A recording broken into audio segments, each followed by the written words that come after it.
Бүгінгі тегін курс видеомыздың жоспарлары Visual Studio Code программасын жазып алу. Сол арқылы HTML тілінің негізгі тегтерін теріп, веб-парақшамыздағы объектілерге сипаттама жазып, және тегтерге атрибуттар қосып үйренеміз. Олардың қандай функция атқаратынын меңгеріп жаттаймыз. Әрине, веб әзірлеу туралы тақырыптар көп қозғаймыз. Бізге бірінші Visual Studio Code жазып алу қажет. Мен описание астына сілтеме қойып кетемін. Сол сілтеме арқылы Visual Studio Code'ты жазып ала аласыздар. Сілтеменің бірінші парақшасы Download for Windows'ты басамыз. Егер сізде Mac болса, Mac'тың версиясын жазып аламыз. Басқаннан кейін осындай бетке лақтырады, сосын бізге сразу жаза бастайды. Мен бірақ оны жазып қойдым. Ол менің рабочий столымда тұр. Біз соны басамыз. Запустить. Я принимаю условия соглашения. Далее басамыз. Мына жерде біз создать значок на рабочем столе басамыз. Себебі бізде рабочий столға түскені тиімдірек.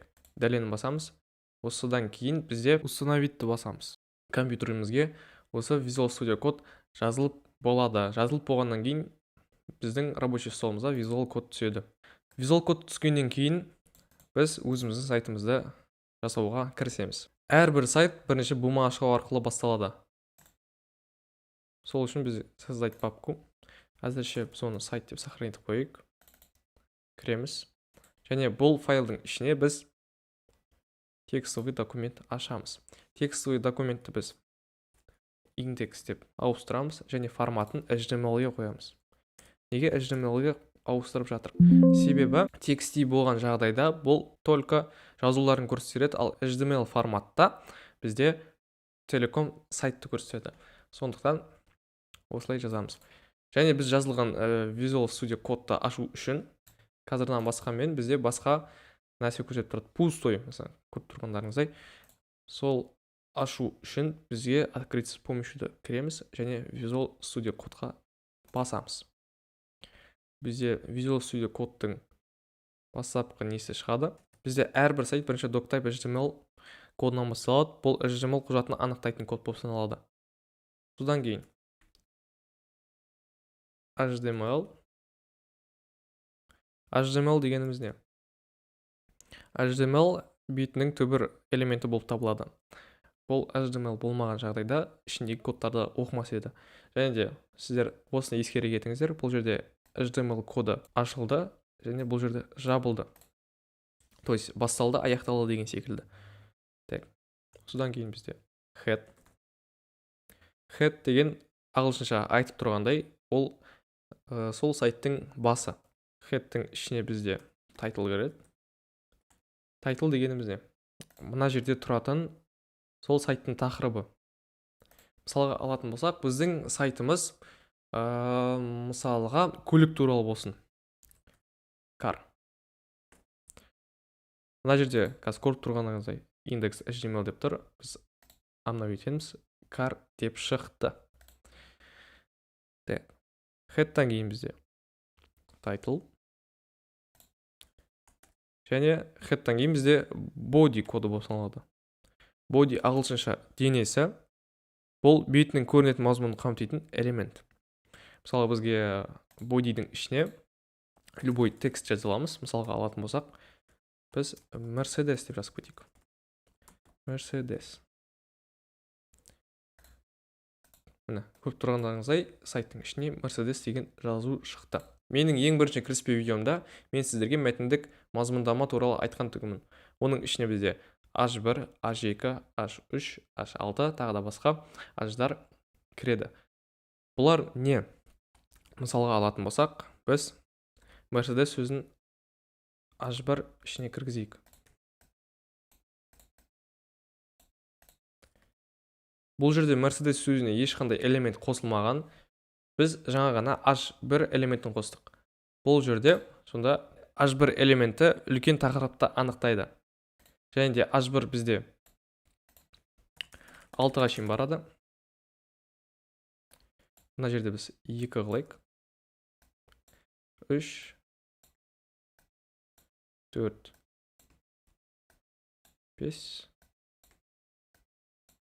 6. Бұл жерде біз H6-ға шейін жаздық. Және бұның біз функциясын көрейік. Mercedes бір өзі тұр. және көріп тұрғандарыңыздай бізде h элементі қандай функция атқаратынын түсіндік. Бұл жерде бізде олар үлкен тақырыпты анықтайтын түсіндік, және де әр цифрдың өзінің бір міндетті атқаратын жұмысы бар. Яғни бізде бұл жерде қорытынды, сонда ең кіші сан ол үлкенірек болады басқа үлкен сандарға қарағанда. Осы h-қа ұқсас тағы да бір элемент бар, ол бізде p элементі деп аталады. P элементі дегеніміз не? P элемент параграфты анықтайды. Параграфты анықтағанда сонда бізде ол қандай да бір текстті сайт бетіне түсіреді. Мысалға, Mercedes жоғарғы класты автокөліктерді Германияда жасап шығарады. Мысалға, көріп тұрғандарыңыздар мені бұл жерге тексті шығарды. Және осы кодтың ішінде тағы да бір маңызды бір код, ол бізде мета UTF болып саналады. Бұл head'тің ішіне кіреді. Бізде мета charset UTF егіз сосын жабамыз. Бұл жерде бізде метаға бұндай жазбаймыз. Мысалға, біз жазып жатырық қана жерде head бодиларға, мысалға head ашылды, head жабылды, head ашылды, то есть body ашылды, body жабылды. Неге біз метаға жазбаймыз?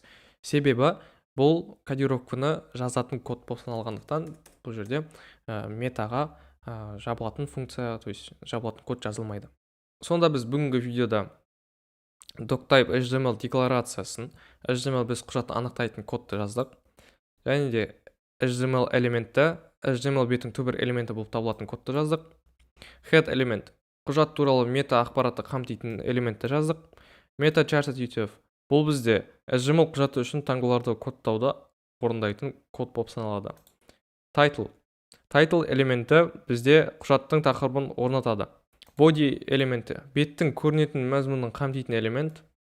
H1 элемент және H2 қалғандар элемент, осы тұрған 6 элемент үлкен тақырыпты анықтайтын код болып саналады. P элементі параграфты анықтайтын элемент. Және осының бәрі бізде жабылып аяқталды.